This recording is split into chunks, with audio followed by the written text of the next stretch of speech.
Alright folks, I finally have Apple CarPlay in my Tesla Model 3. Ladies and gentlemen, boys and girls, this is Nash from Tesla and the Gong, and in this video we're going to see Hanssshow's center console dashboard touchscreen for a Tesla Model 3. I'm going to do a quick unboxing, a detailed step-by-step for installing this, how to set it up, and I'll do a quick review as well. A disclaimer before I start, this is not a sponsored video, so I will be sharing my actual thoughts on the installation setup and the review as well. This is going to be a long video and there are chapters in this video, so do check the description and skip the spot that you want to watch. And if you are looking to buy, there is a referral code as well and you can save some change when you buy this. The link to buy this is in the description of this video as well. Now without further ado, let's do this. Alright then, now let's do the unboxing. Let's take out the front cover. There is some packaging material, some picture instructions of how to install, but I must say I did not find this very useful. I'll show all the important steps in the installation section of this video. And that is the screen in itself. We'll come to the screen in just a bit. These are the sets of cables and there is a base plate. This is to secure the screen on the undersurface of the front dash. I'll show that in just a bit, and there are screws to secure them in place as well. Now let's look at the screen. Right off the bat, I must say it is really well made. The color matches the color of the dash as well. It has the Alcantara. It's pretty cool. And there is a 3M double-sided tape to stick it in place once you're ready with all the installations. And there are hooks there which go into the air vents of the front dash, the wooden as well as the white dash that you have in front. This is where these hooks go in and that secures them in place. And these wires are tiny enough to go through those air vents, and so it's pretty cool. We can take off this a little later. I'll do it a little later once I finish the installation. And let's get on with it right away. The next step is to disconnect the 12-volt power supply.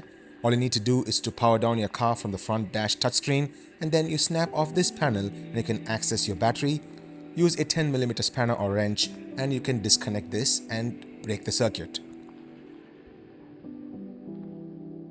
Right, now let's get on with the installation itself. There are a set of identical steps which must be performed on both the passenger as well as the driver side. And the first step is that you need to get this panel out. Use a soft pry tool, push it between the gap and then you can snap it out. The next panel that comes out is this one. Again, a pry tool, and it's an easy snap off. All of them are held in place by clips, so it's really easy to get them out. Now this one is a little difficult because it is a hard part. It is made of plastic, all right, but it is sort of snuck in place because it holds the dash panel in place. So use the pry tool and sort of push it out and it snaps off as well. It's not very difficult, but it needs a little bit of help there. We do the same steps on the opposite side. So that panel comes off first. And that clip can be pushed out there as well. So push and then push outwards, and that's the way it comes off. Now once that is out, it is very easy to snap off the front dash. All you need to do is give it a tugging force and push up towards the ceiling and it comes off without any problems whatsoever. The next step happens in the passenger side of the car. You need to draw down this panel and remove this panel. To do this, you need to first remove or loosen some of the clips that are present there. It's really straightforward. Just use a soft pry tool. If it is a soft pry tool with a forked edge, it's much easier to pull down these. Otherwise, even just your normal soft pry tool should suffice. Now this under panel is in the undersurface of the glove compartment on the passenger side. It is held together by 4 clips. All you need to do is use a soft pry tool and pull the clips down and the panel will slide out.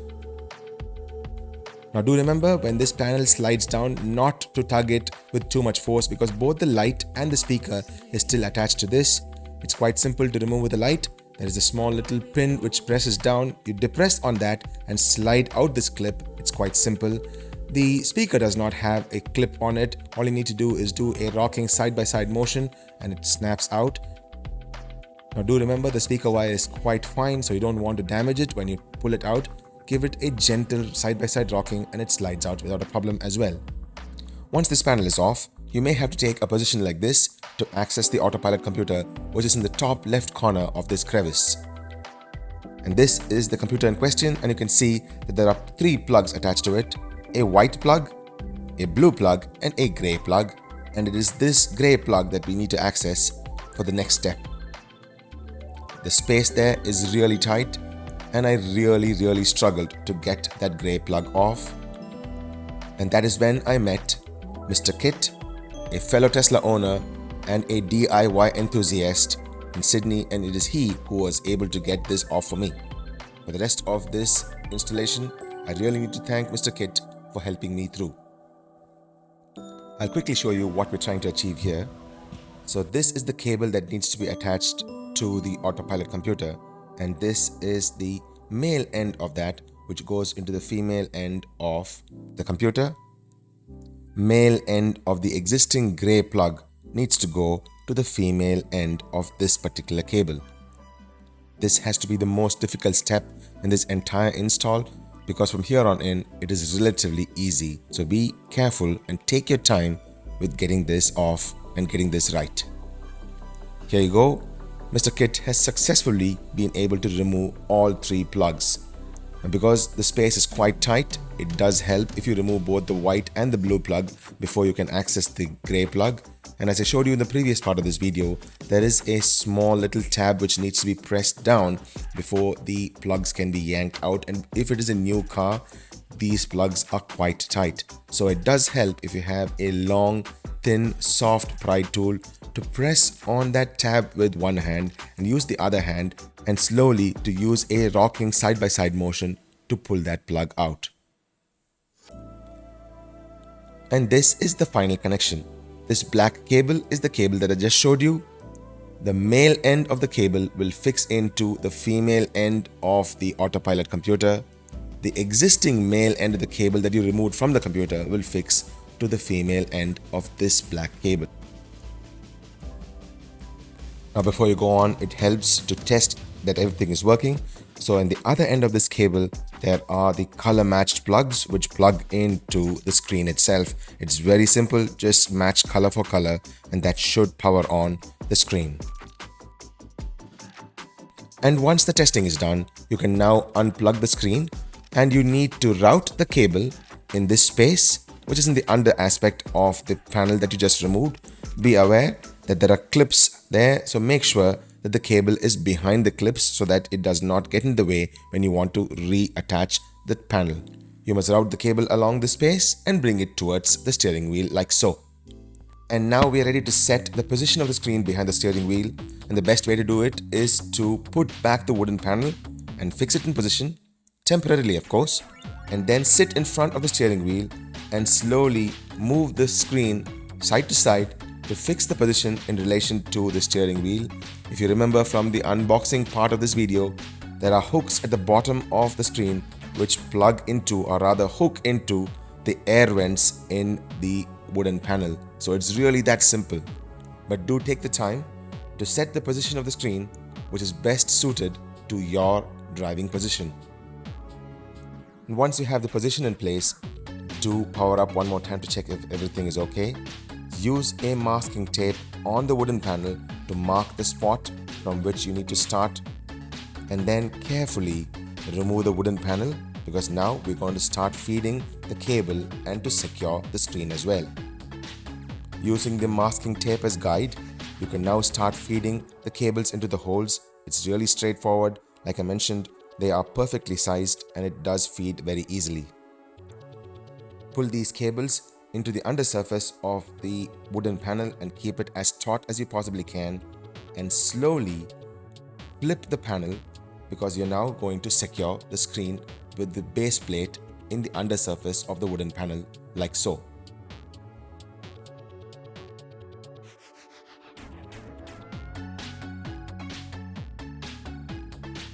We are nearly done. Now you can lay the panel like so, and we're ready to make the connections. At this point, I need to point out that this particular version of the screen does have one more add-on, and that is a front camera that you can attach to the front bumper. I did not go for this version, and if you want to do that, there is one more extra step that you need to do, and I'll link one more video in the description of this video so that you can watch that if you want to go down that path. Now we're ready to make the connections. We're going to match color for color and make the connections to the screen. There is a black cable like so, which is the GPS cable, and you need to attach the provided GPS module to this cable. There's a small crevice on the driver's side into which the GPS can be fixed using the provided 3mm double-sided tape.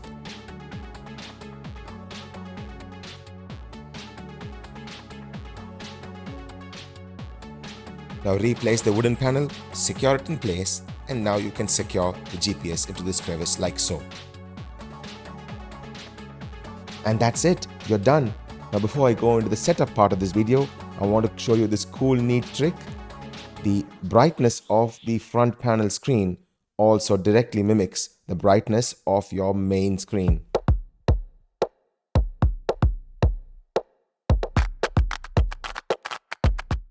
Alright then, so if you come this far, you probably are looking at buying this. So I do have a referral code to get some change when you buy products from Hansshow. If you use my referral code TeslaGong, you'll get 20% off. But if you use it now during the Black Friday sales, you will get 30% off at checkout. So do use that referral code TeslaGong.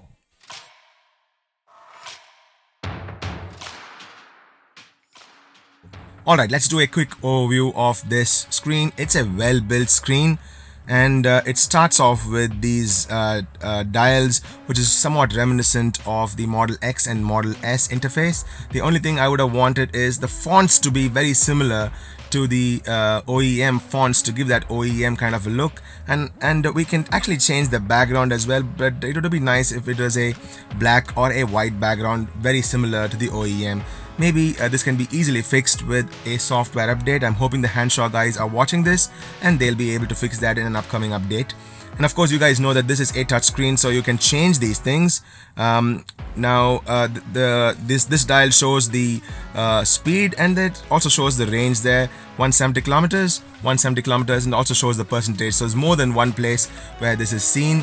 Now we are in park, so it says P there. Now if I open the door, let's keep watching the animation of the car there. That's pretty sweet, isn't it? One more time.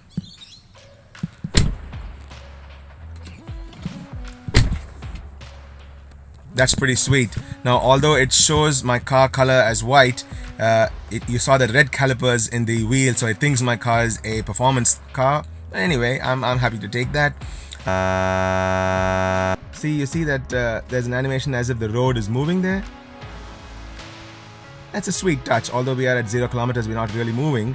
That's a sweet little touch. I like that. Let's change that and put into park again. Of course, you can sweep this and then change that too.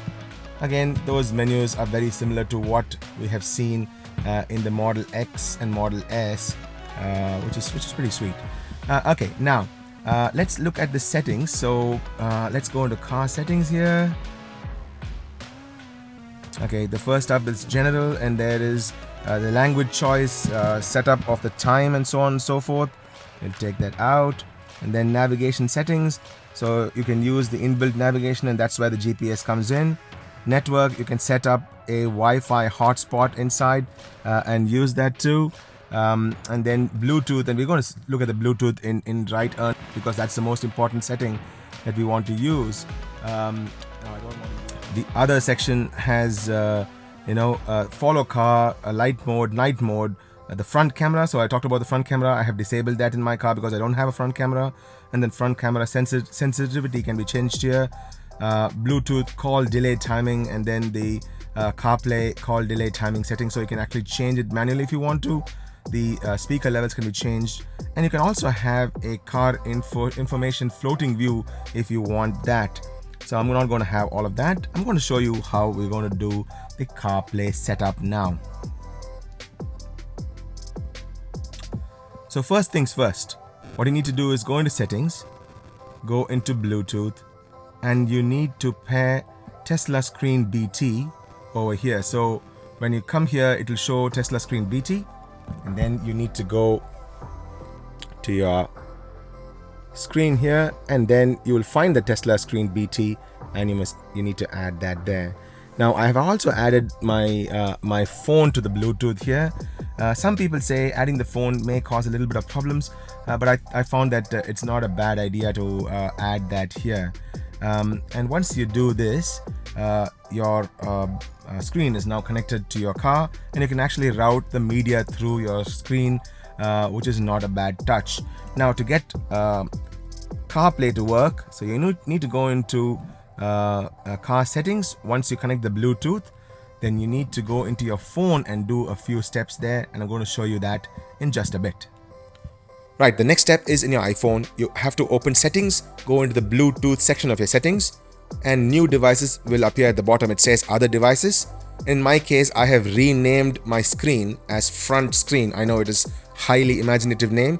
You can change the name inside the general setting of your front screen, and that's what I've done. So this will appear here as front screen. You click on it and that will be added into my devices, and then you need to click on that eye symbol next to that front screen or whatever name you have, and that will open the front screens tab, and you have to wait for a few seconds, and then you will get a message which says use CarPlay with that device, and the device ID would come there as well. It will say turn on Wi-Fi and use CarPlay.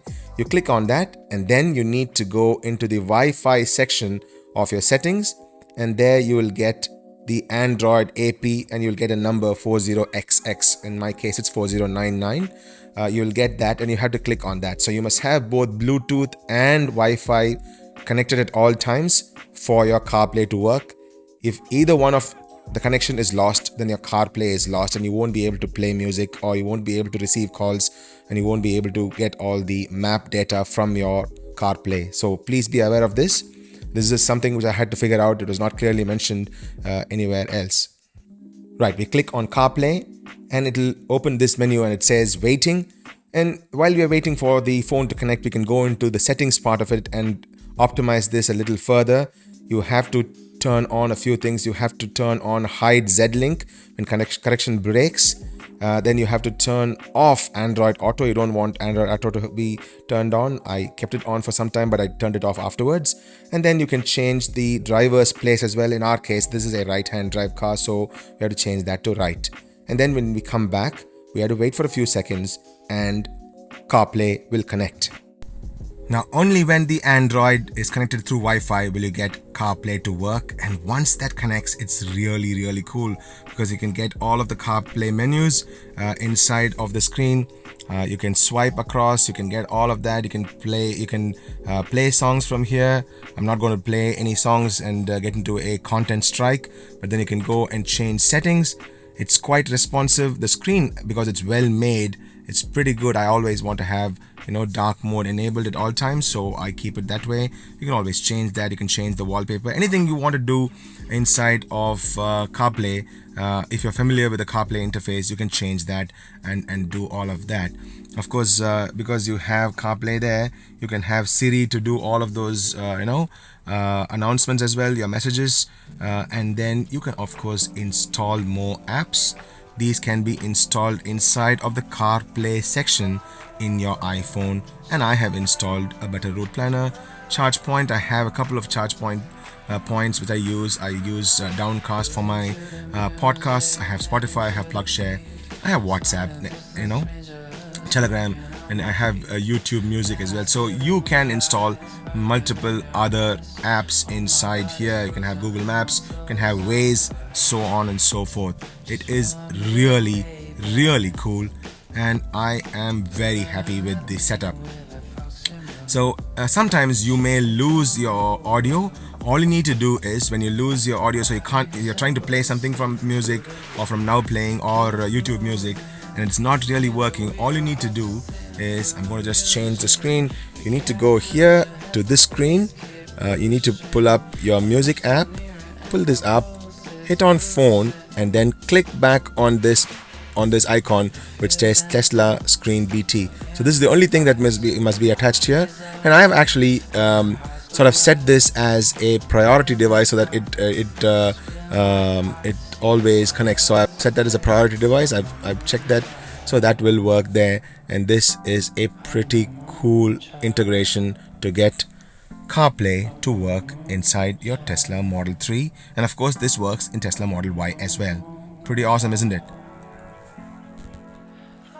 Alright, a few final thoughts. Now this is not for everyone, only for people who really like that S and X feel to it, to have that extra front screen. They would love this. And for people who want to have some extra data like a Waze map or a better route planner map, they'll probably want this as well. The pros are it is a great build. It is a somewhat easy install except for accessing that autopilot computer, and it works well mostly except for some quirks that are always existent with any Bluetooth devices. Now the cons are it is a wee bit pricey, and of course that autopilot access is a little difficult, that autopilot computer access. And like I mentioned in the video as well, I would have loved to have the fonts to be the same as the OEM, and that is an easy fix with software update, I believe. Now, why did I do it, you ask? Well, subscribe to my channel. This video is coming very soon. I'll see you guys in another interesting video very soon. Until then, this is Nash from Tesla and the Gong, signing off. Peace.